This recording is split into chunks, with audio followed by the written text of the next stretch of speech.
Hello दोस्तों, जैसा कि हमने पिछले वीडियो में पढ़ा था संख्याओं के प्रकार। पहला था हमारा प्राकृतिक संख्या। प्राकृतिक संख्या हमने पढ़ा था, फिर पूर्ण संख्या पढ़े थे, पूर्णांक पढ़े थे, भाज्य संख्याएं, अभाज्य संख्याएं, सम संख्याएं और विषम संख्याएं। उसी क्रम में आगे बढ़ते हैं हम। इसमें हमारा है जैसा कि क्रमांकन संख्याएं। क्रमांकन संख्याएं वे संख्याएं जो क्रम में आती है, विषम क्रमांकन संख्याएं कहते हैं। जैसे 1, 2, 3, 5, 4, 5 ऐसे इत्यादि अंक आते हैं। उसी क्रम में हम आगे बढ़ते हैं। जैसा कि लिखा गया कि परिमेय संख्या। परिमेय संख्या जिसे हम P/Q के रूप में परिभाषित किया जा सकता है, उसे परिमेय संख्या कहलाती है।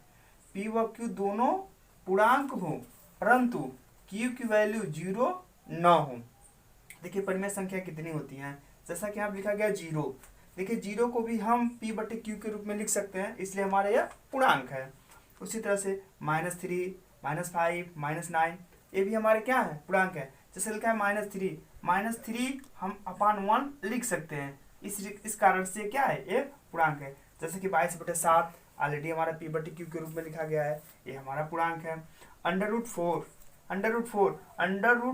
की वैल्यू हमको पता है कि ये 2 होती है। ये जब 2 है तो इसको अपान हम 1 लिख सकते हैं, इसलिए हमारा क्या है, ये हमारी परिमेय संख्या है।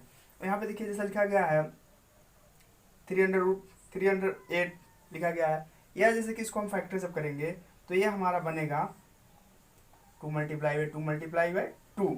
जब हम 3 का पेयर बनाएंगे तो ओनली ये 2 बनेगा। इसको भी हम 2/1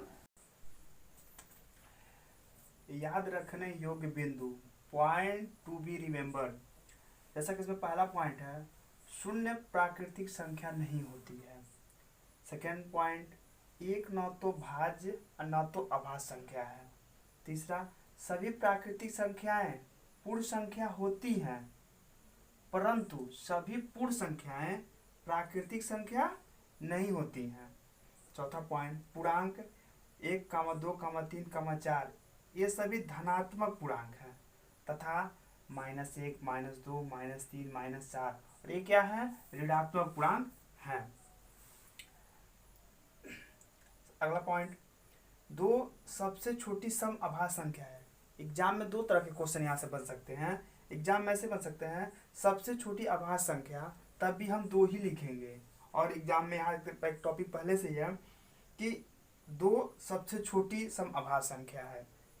और लास्ट, संख्याओं को निरूपित करने वाली इस प्रणाली को हम हिंदू अरबी प्रणाली कहते हैं। जैसे कि मान लीजिए हमने एक नंबर ऐसे हमने लिखा है 1, 2, 3, 4, 5 और एग्जाम में दे दिया, यह किस प्रणाली के तहत लिखा गया है, तो इसको हम कह सकते हैं कि यह जो लिखा गया है हिंदू अरबी प्रणाली के तहत लिखा गया है।